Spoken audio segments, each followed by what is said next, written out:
There we go. Brilliant. Okay, over to you, Andy. Thanks very much, Gary. So welcome, everybody. More people are arriving, but I'd like to make a start on time. My name is Andy Buttery. I'm Regional Simulation and Human Factors Project Lead for Kent, Surrey and Sussex. It's a pleasure to have you joining us this evening. I'm delighted to be able to offer this webinar on the iRIS scenario authoring platform to declare an interest, if you like. I'm absolutely convinced that this thing is absolutely brilliant at doing what it does, and it continues to evolve. And that's my statement on the matter, if you like. So I'm going to hand over now to Gary Taylor here, who is the Business Development Director for the iRIS Scenario Authoring Platform. And if you want to post any questions in the chat, I'll offer them up to Gary for comments at the end. And we are recording this meeting. I hope you're happy with that. And we will be posting it onto our YouTube platform, or whatever you call it, in due course. So it'll be up there in the next day or two.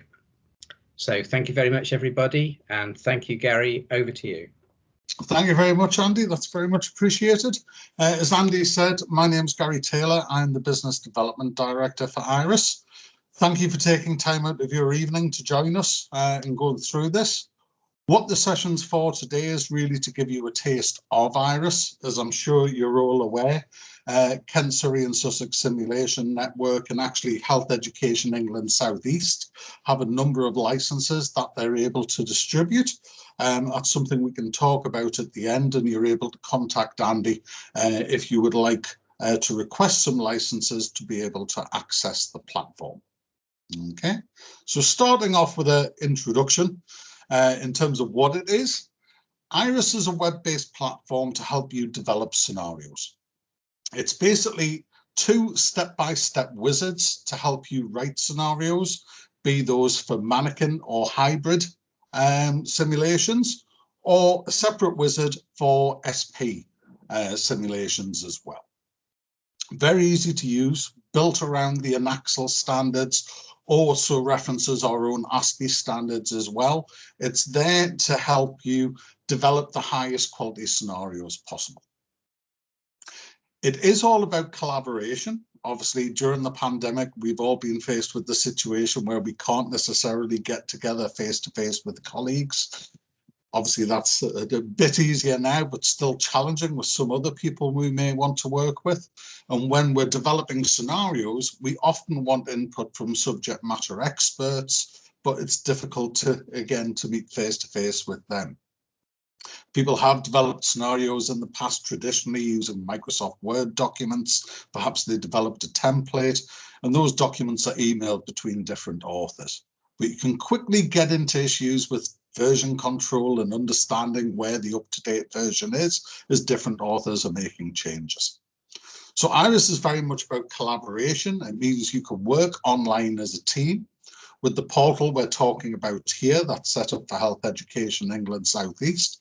It means if you wanted to, different authors and different institutions within the region could collaborate and work together to develop scenarios, or simply sharing scenarios with each other as well.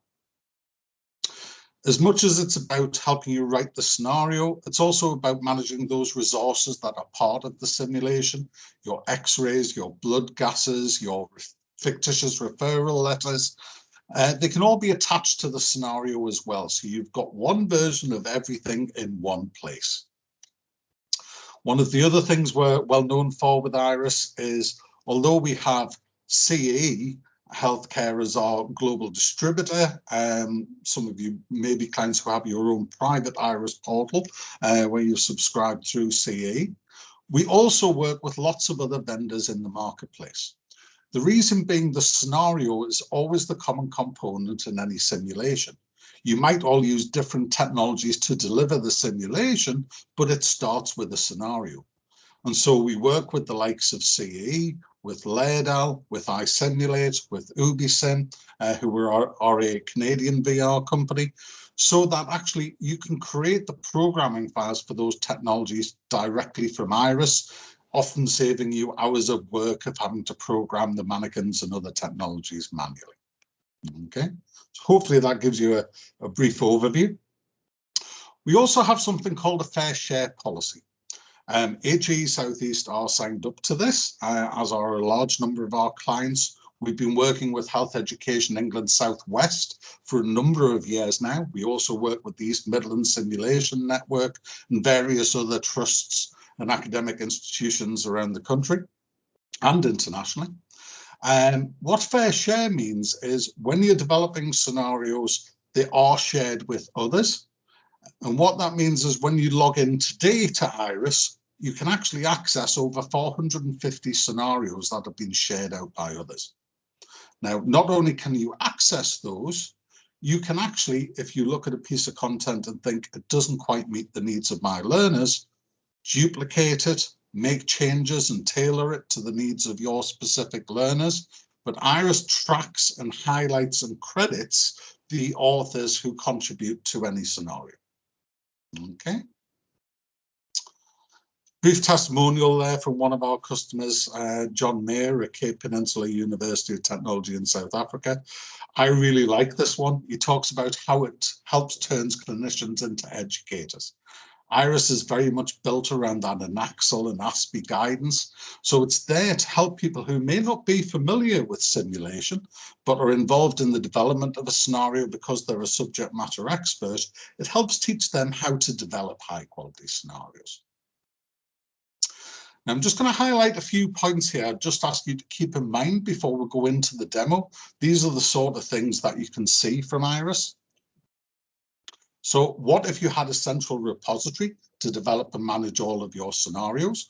That's very much what it gives Health Education England Southeast, that repository where all of you from different institutions can log in and access scenarios.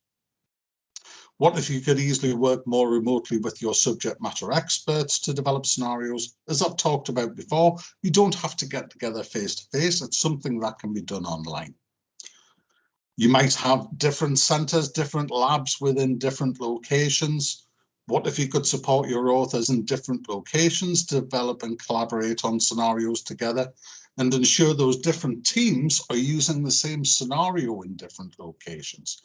That within your programs, you're helping to ensure you're delivering the same learning experience for different cohorts of students. The one that people always talk to us about, what if you could write a scenario once and then export it straight to both CE, Maestro and Laerdal mannequin software, as well as other technologies? We hear stories all the time of people rewriting scenarios because they've got a new piece of technology, or sometimes it's a barrier to you wanting to buy the technology you really like, but you don't want to rewrite the 200 scenarios you've already written for mannequins from a different vendor. What if you could easily standardize the format of your scenarios? I'm sure we've all been in the position where we know colleagues in even different departments, not even necessarily different institutions, writing scenarios, but in a different format. And we want to keep all of ours in the same format.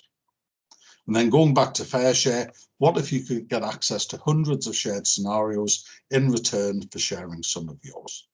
So if you just keep those things in mind. The demo I'm going to give you, some of you may have seen before. I'm going to use a sepsis 6 scenario that was developed by the ASPE Pediatric Special Interest Group a number of years ago now. It's a very thorough scenario, which is why I tend to use it, but also because the team who wrote it didn't get together face to face at all. And as you can see there, they've spread right across the country, coming together to develop this scenario. So let's go straight into a demonstration and I'll show you what it's all about. So first thing, it's completely web-based. You've got nothing to install locally. It's simply a case of speaking to Andy, see if you can get some licenses allocated and having users set up. It's not storing a lot of personal information. It's literally your first name, last name, and email address to get you set up and going, and obviously highlighting which organization you're with. It runs on all major web browsers, so it doesn't matter if you're using Apple or you're on an Android tablet or you're on a Microsoft PC. You can access it using all major browsers, including Safari, Internet Explorer, Edge, Chrome.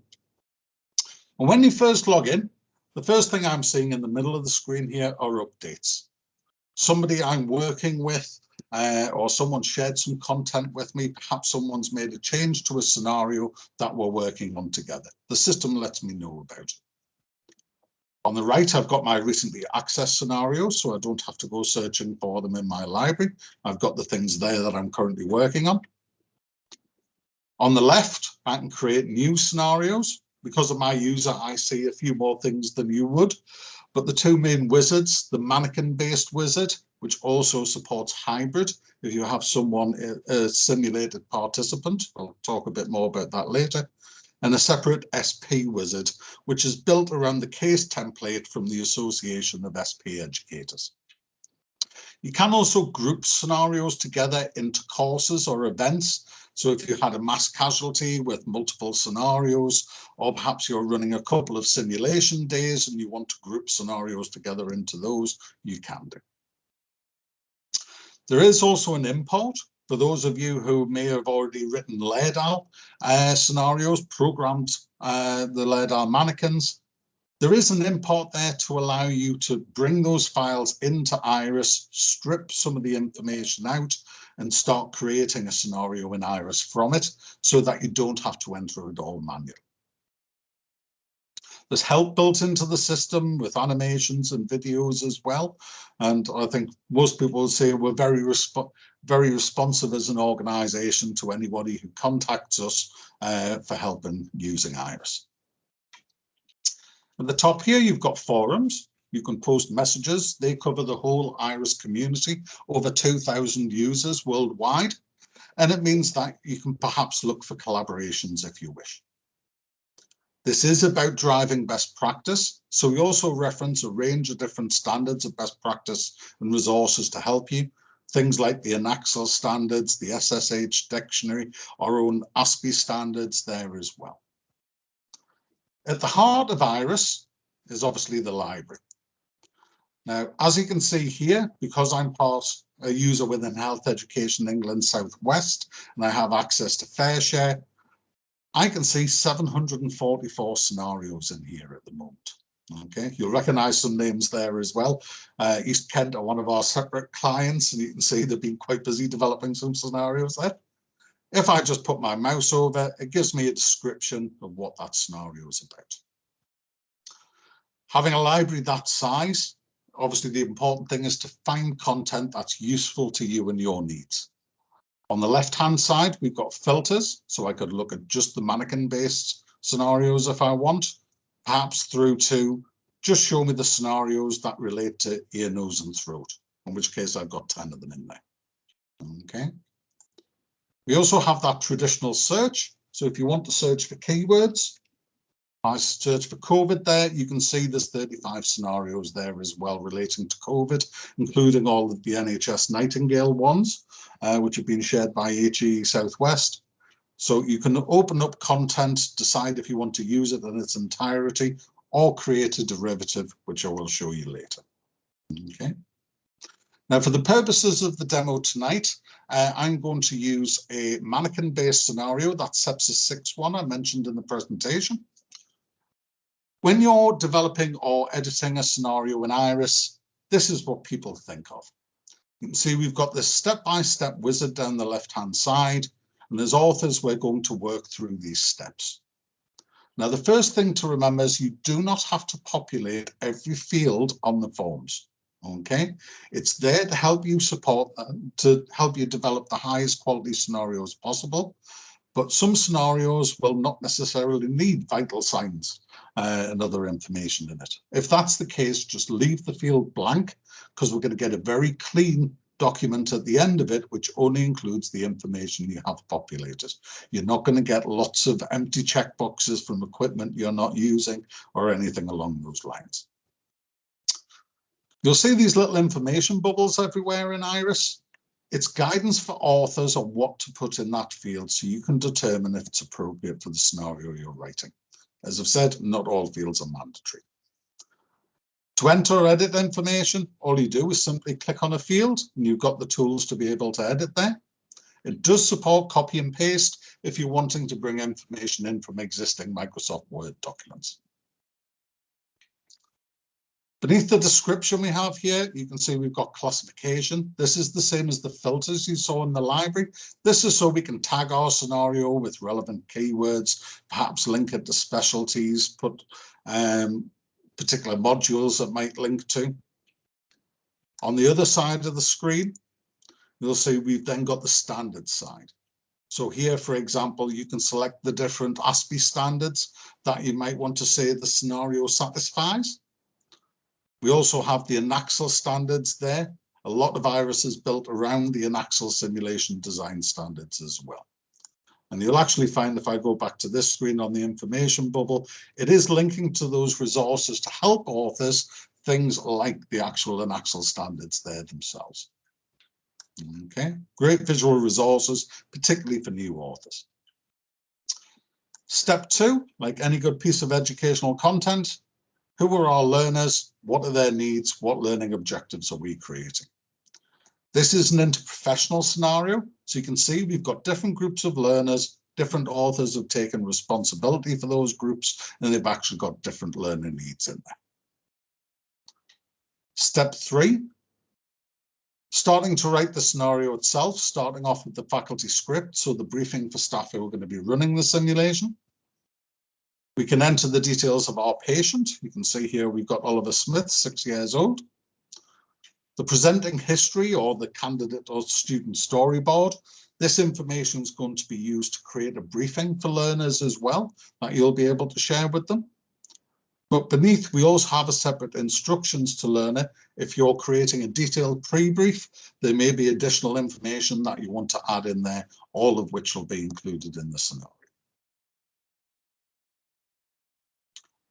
Step 4, we start thinking about the setup for running the simulation.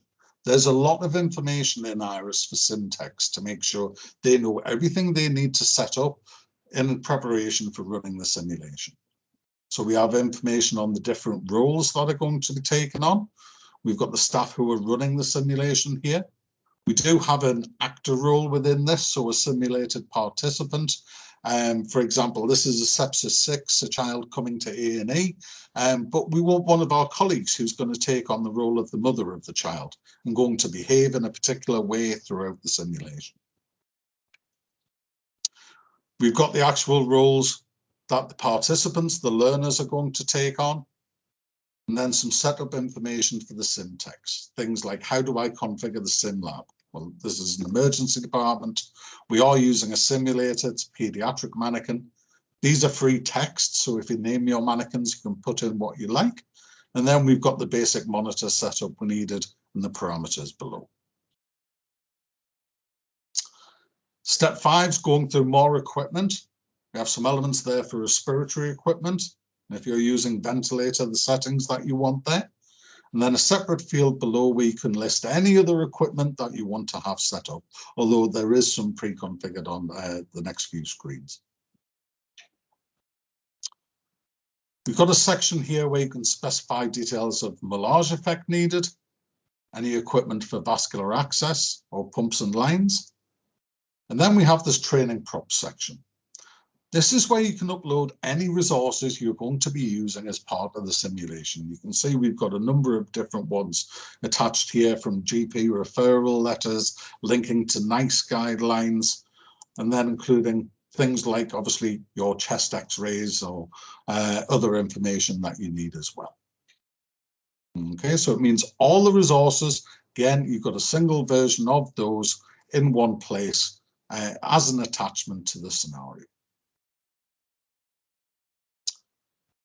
Moving on to step 7, We've got our fluids and medications, so you can set up everything your SimTech knows what may need to be mocked up for running within the simulation.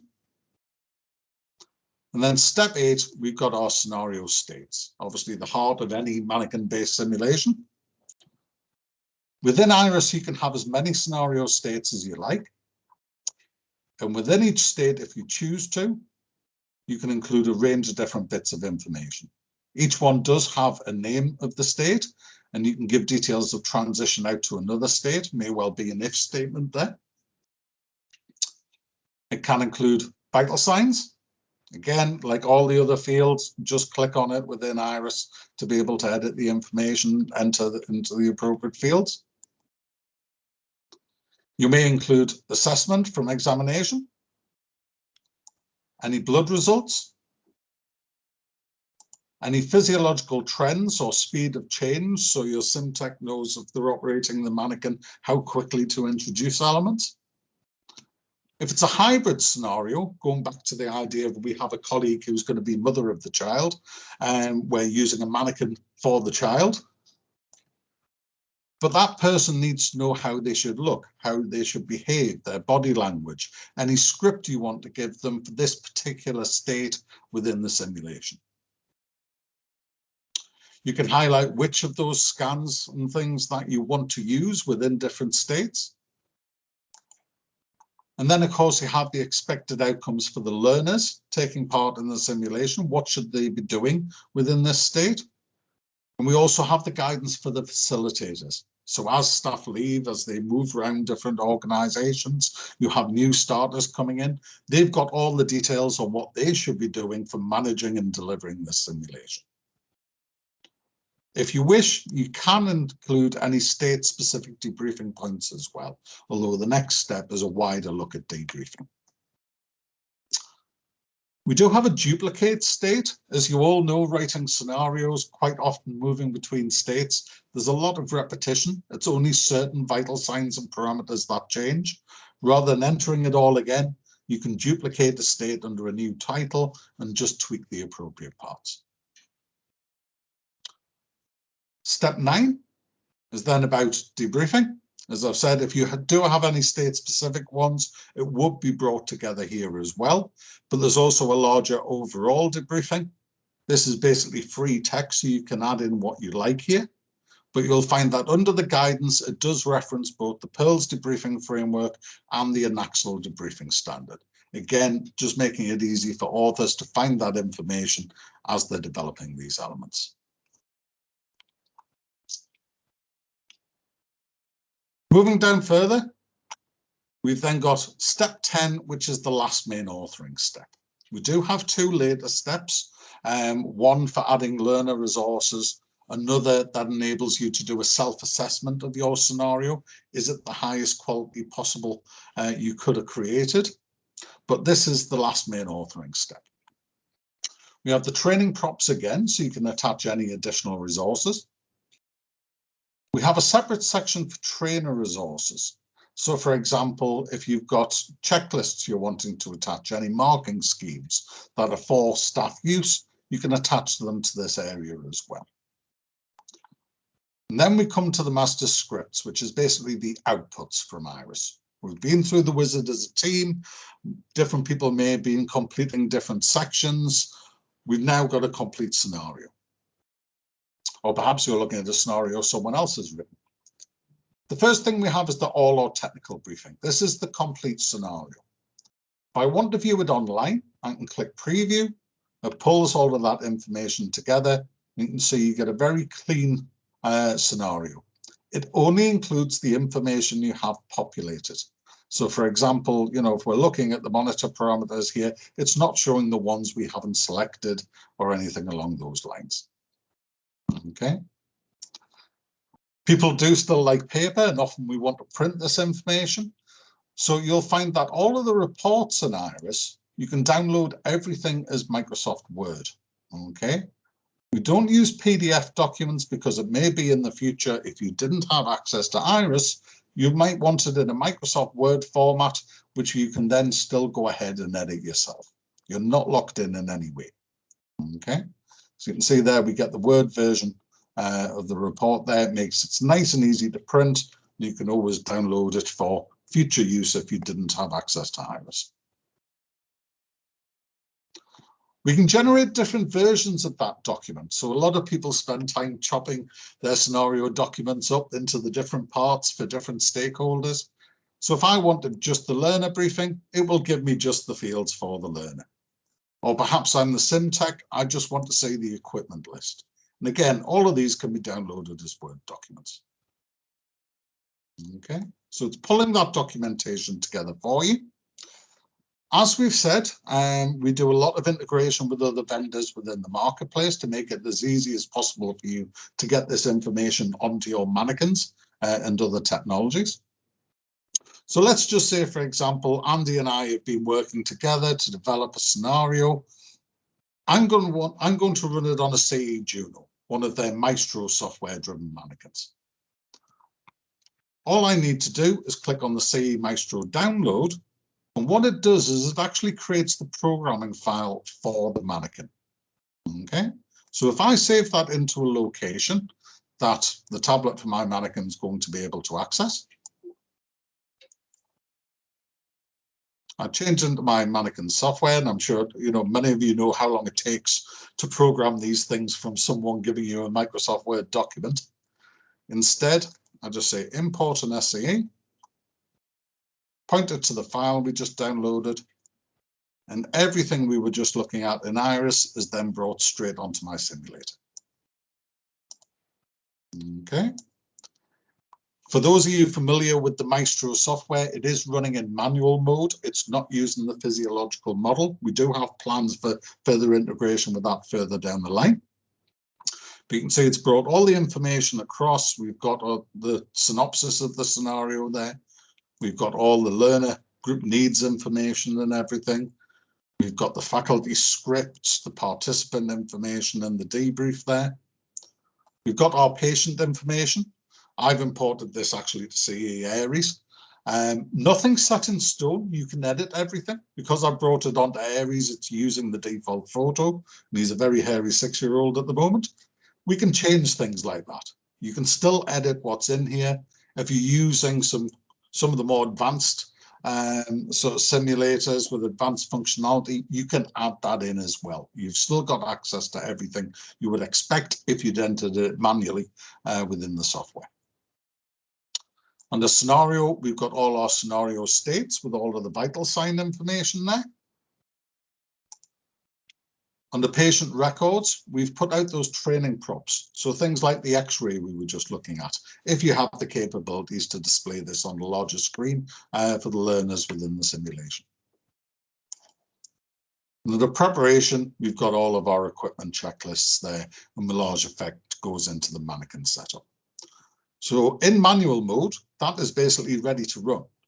I can run that straight away. I'm just going to mute this. And then, of course, as facilitator, you can bring into play the different scenario states, depending on what your learners are doing. Okay. Now, at the same time, Andy is wanting to run this the same day on a Laerdal SimMan 3G.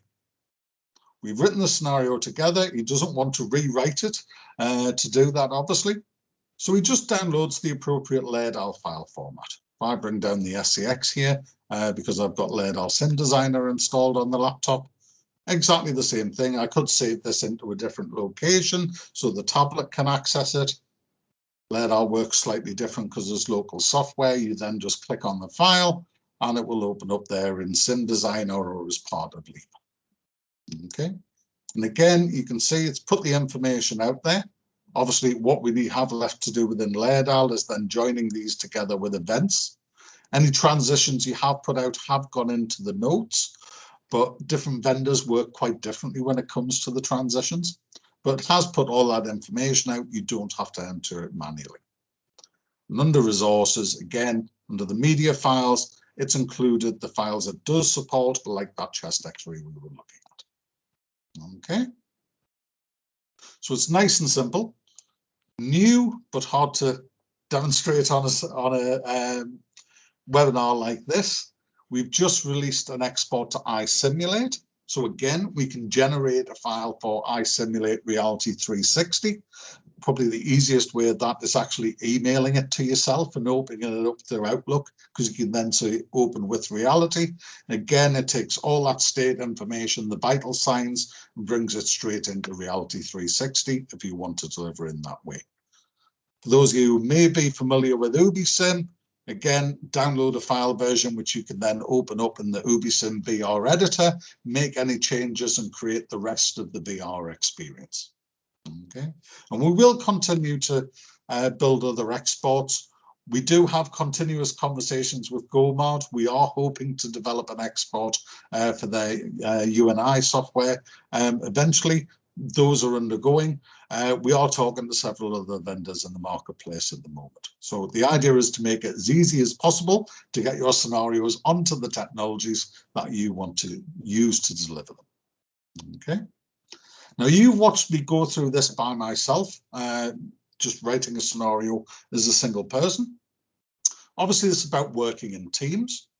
So the way you do that is this share menu at the top here. Okay. If I click on share, you can see I'm the owner of this scenario because I've created that one. If I wanted to add someone to work with, I say share with user. It will search what we call a business unit, so the organization you're part of. In this case, it would be Health Education England South East. I'm going to add my colleague David Grant, who I'm sure many of you know from Bristol. If I add David and then say next, it asks me what access rights I want to give him. As a team member, I'm probably going to give him full create access. If I was just sharing the scenario with him, I give him read-only access to everything, so he can't change anything. If I wanted him to do a peer review, I'll probably give him read-only access, but create access to the documents area so we could upload an evaluation. So you're in control on who can access the scenario in that way. Okay. Also along the top here, you'll see we've also got that duplicate. So let's say, for example, as I mentioned before, you're looking at a scenario someone has developed and you think, okay, yeah, it's not a bad scenario, but it only does 80% of what I need for my learners. I would like to tailor it for their needs. Rather than going off and writing your own scenario, you can choose duplicate. This will create you your own version of the scenario where you become the owner and you can make any changes you like to it. But iRIS tracks, if I just go over the copyright symbol there, who the authors are. And this list just gets longer the more authors that have contributed to the scenario. If you're working in a team, multiple people are listed here. If it's a duplicate, it credits the original team. That's included in the Microsoft Word documents as well. So authors are always credited for their work, even if someone's creating a derivative from one of their scenarios. Okay. I think that is probably essentially it as a sort of quick run through there of the mannequin wizard. As I mentioned, we do also have a SP wizard. Some of you may want to use this instead. I'm just going to open a scenario here from East Virginia Medical School in the US. The principles are exactly the same, although the wizard is a bit different. It mirrors the case template from the Association of SP Educators. And in this one, instead, you're setting up your different roles. Okay, so I can go here. For example, I set up all the different roles involved in the simulation. I've got a patient who's going to be an SP. I've got a doctor who I'm setting up here, who was probably going to be another member of staff who's involved in the simulation. You can set up as many different roles as you like within this. And then for those of you familiar with SP, it's then going through setting up the briefing for them. So we can include things like vital signs if we wish, but it tends to be more about their opening statements, how they're going to respond to questions. We have an additional field we've added to the usual case template called script notes, because many of you use SP scenarios in different ways. We've got some large clients, particularly in the US, who are using it for things like treatment of PTSD, running scenarios around that. We work with a number of different VA hospitals. It means that you can put quite specific elements into this as well.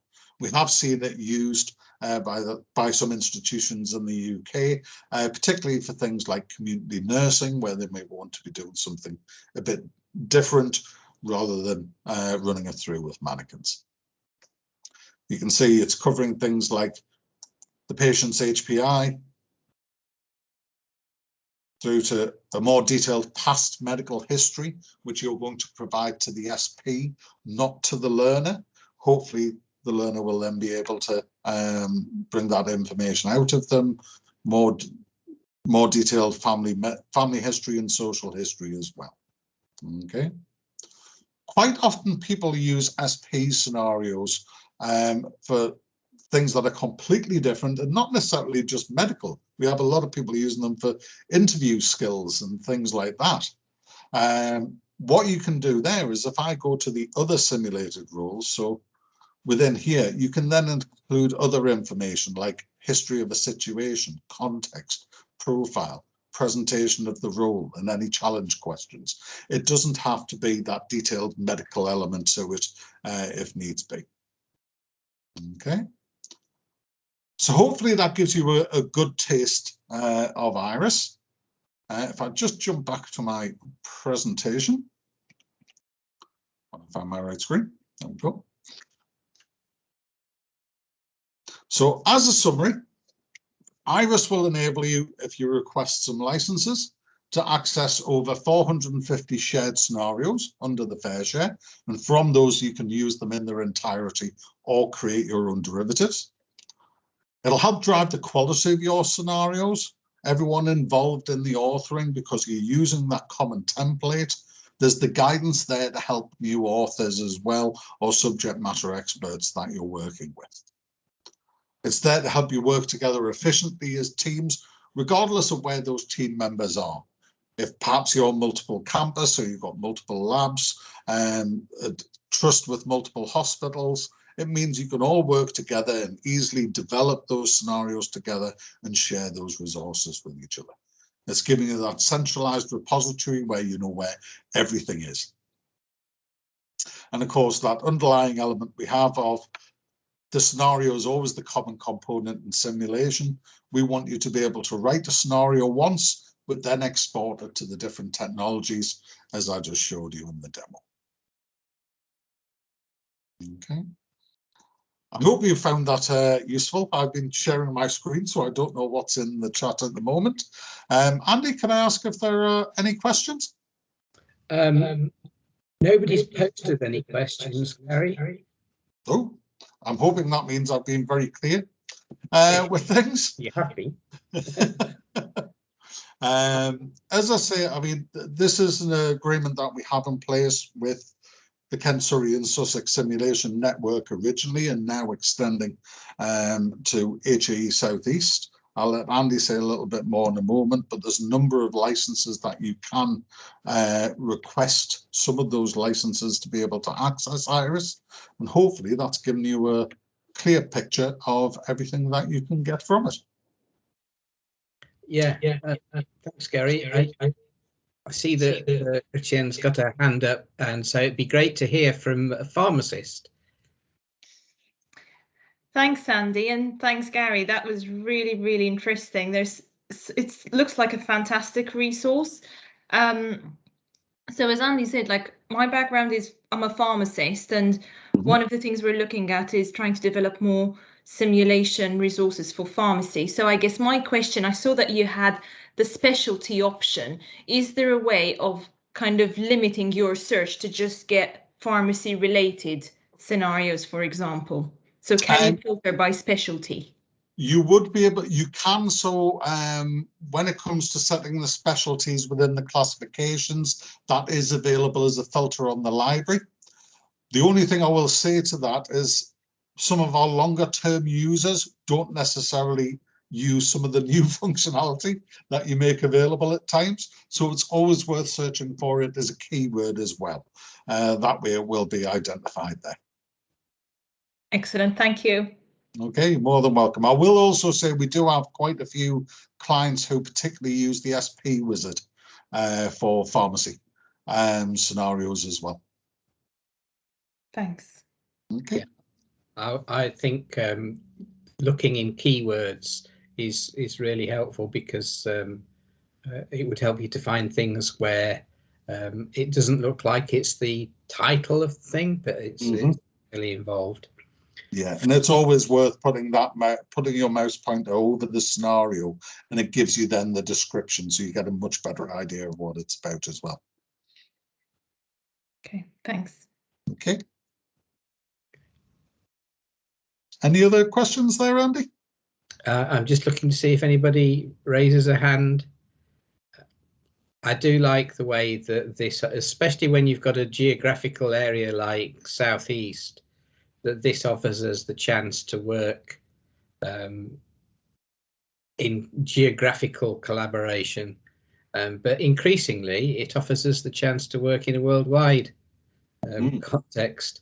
And I think that the two sides of this, the opportunity to collaborate across time and space, and the increasing opportunity to look at international standards, the INAXO standards, the ASPE standards, the ASPE standards, make it such a useful tool to have as we become more interested in quality and quality assurance and evaluation.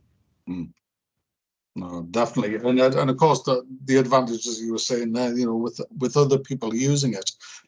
Health Education England Southwest, particularly a lot of the guys around the Bristol area, have been using iRIS for a number of years. There's a lot of content in there that you'd be able to access straight away. We've got other customers like Staffordshire University. They've been producing some fantastic content recently. There's a lot of paramedic content and things like that coming out of those guys. So there's a lot that you could actually, even just from day one, start looking through to see what's available, and you know, hopefully evolve and share back. Yeah, quite. Matt has a hand up. Matt Williams. Thanks, Andy. Gary, my name's Matt Williams. I'm Associate Dean in Wessex. Nice to meet you. Thank you very much for a fantastic presentation. Previously SIM lead at Portsmouth. I was interested in how, I completely agree with Andy. I think the fact that there's all sorts of functionality that looks brilliant. Enabling to show and governance or I wonder, my question really is about how, is there a way to search for activity that is done on any particular, so if for example a sim center were interested in auditing their, you know, how many scenarios they've done on such and such, in order to evidence their standards against ASPE or INAXO, for example, so if they were ever sort of interrogated about that sort of data, which, you know, they may do. And then the other bit which I was really interested in similarly is how interested to hear whether you have any commentary on how people are using things like curriculum labeling and such like, so again, to sort of interrogate whether whether people are using that to evidence their curriculum standards. So I'm just sort of looking at how people can go looking for that sort of information. I think I followed the information about delivery. I'm just interested in how you might then evidence what you're up to. No, that's fine. And we do have plans for some being able to run reports on that side of things. But at the moment, it's a more manual approach. Anything that you put into the classifications here, so curriculum mapping, for example, is free text. Some people use that for linking to specific module codes. Some people use it for linking to specific topics that aren't necessarily covered by things like parent specialty. You've got target learner group there, so you can specify whether you're aiming this at, you know, whether it's pre-licensure or you're doing something with postgraduate. You can highlight those sorts of things also. You know, is it specifically aimed at paramedics or all health professionals? You've got organ system there, which is multi-select. Under schools and departments, again, that's multi-select. We do have, as I mentioned, on the other side of it, you've got the standards, but this is all very much about who it's aimed at. Okay, we do have the human factors elements there as well. What we have on the standard side at the bottom here is we've got others. Okay, lots of people also develop their own frameworks, or they might want to reference specific criteria from other frameworks that they want to be able to highlight. So, you know, as simple as saying, okay, it covers 2-4 or something along those lines. Okay, any information you select in here can then be used in the library. Okay, so you'll see through the filters here at the side, we've then got all that coming down. So if you want to know scenarios that meet certain criteria within the Anaxel standards, you just check the one you want and it'll filter the library. That's then the same as I mentioned for the others one. There's my PowerPoint slide sitting in the front of it at the moment. But again, it's the same thing. You just type in the particular criteria you're looking for as well. Okay. Many of you in pediatrics might be familiar with SIM zones from Boston Children's Hospital. Again, same thing, just select it. So anything you add within the classification, you can then use as a search criteria within the library. Okay, does that help, Matt?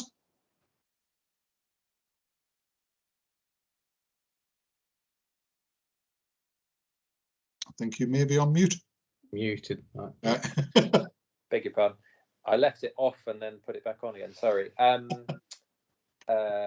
my question was, if I understand you correctly, at the moment you can provide categorization on system, curriculum, specialty, that sort of thing. Yes. Yeah. I suppose.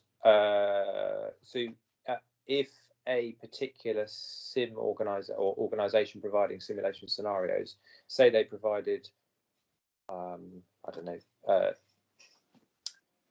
100 scenarios taken from iRIS, but of a variety of types. I was wondering whether there was a way, if they were using it, there's a way of interrogating how many they ran or whatever, or would they have to do that a different way? Not at the moment, no. Not at the moment. Okay. That's where we would like to go in the future.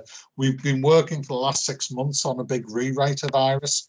So what you're looking at is 2.0 here, which went up over Christmas. Basically, we've completely rebuilt it from the ground up into Microsoft's latest technologies. So it's much, much faster than it was previously. Now we've got those sorts of things on our roadmap where we want to start getting into more reports where you can interrogate the system, get a lot more information on how often scenarios are accessed, you know, all that sort of thing as well as writing those custom reports of, you know, give me a list of the scenarios as a printed report which meet these certain criteria. And sorry to hog you for a second. If you've shown how a specialty, or you can label a certain way a specialty or a curriculum domain or a certain, can you, where a scenario might be relevant for multiple different specialties, for example, the one you've listed, pediatrics, emergency medicine, critical care medicine, can you layer in multiple specialties, curriculum domains, because they will be written differently, or would you have to, whoever writes it, would they have to single it out to one particular? I suppose what you could do is replicate it. What people tend to do in that case is, yes, they create duplicates. So they'll write the first version, then when you're within there, say, you know, this is a version for pediatrics, then we're going to duplicate this and just tweak it as a version for paramedics.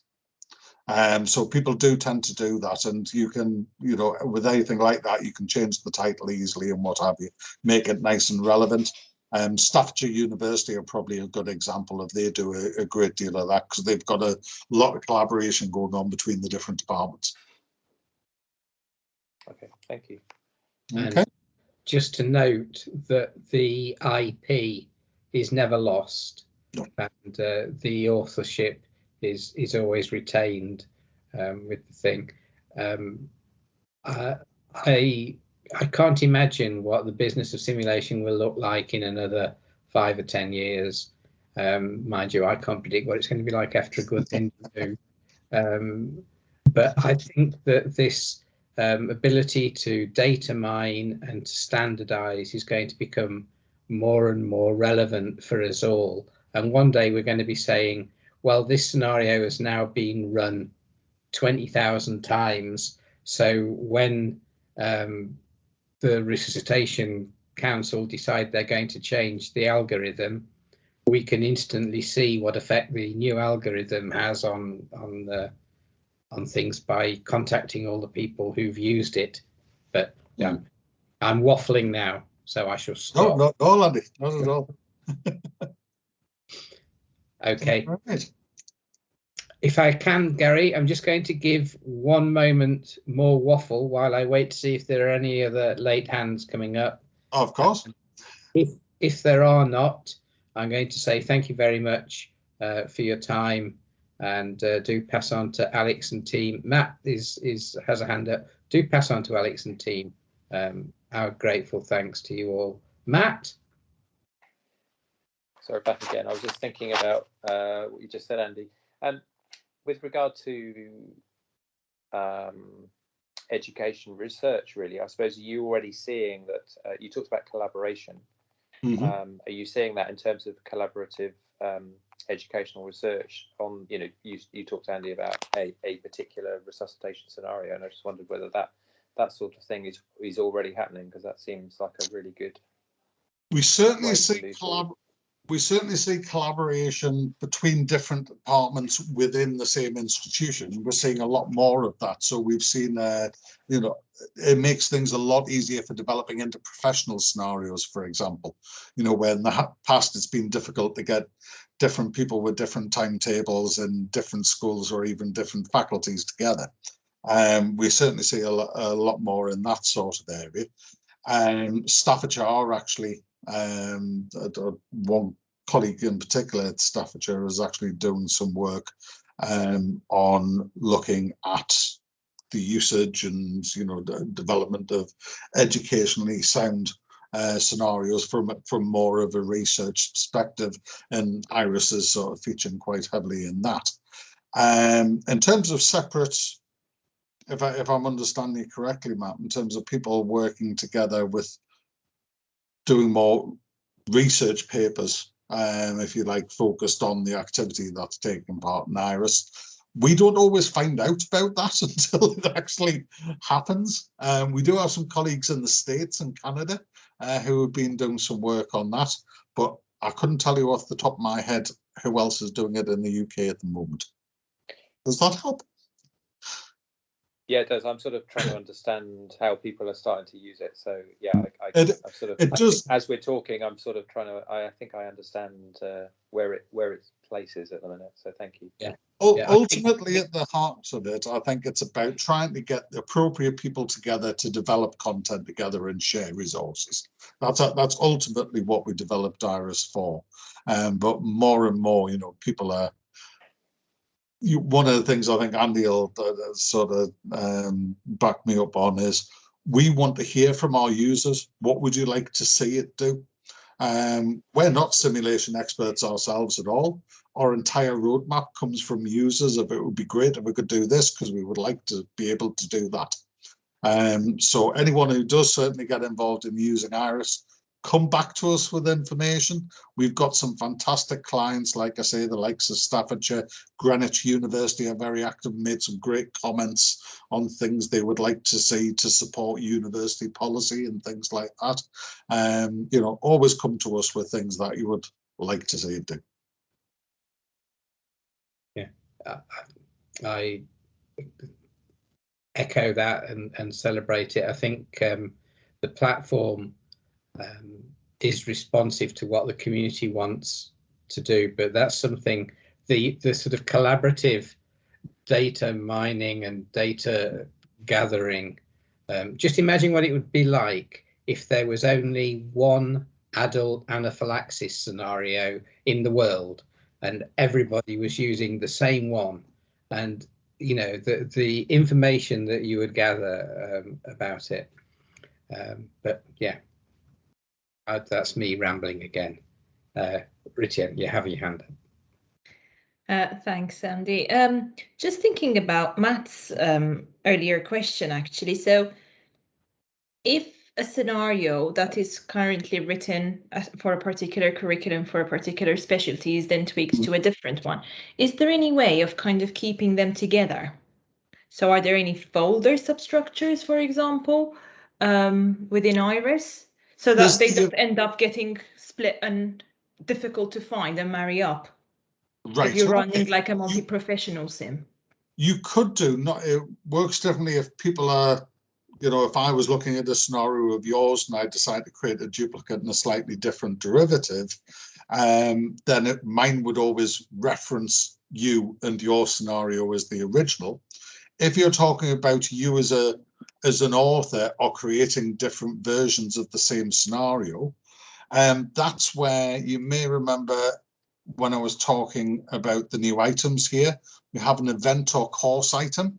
So that is a grouping of scenarios.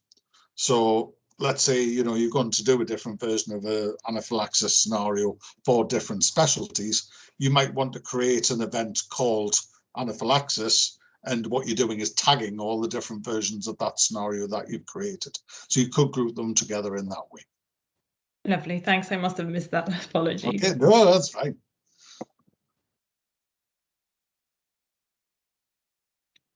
Okay, any other questions?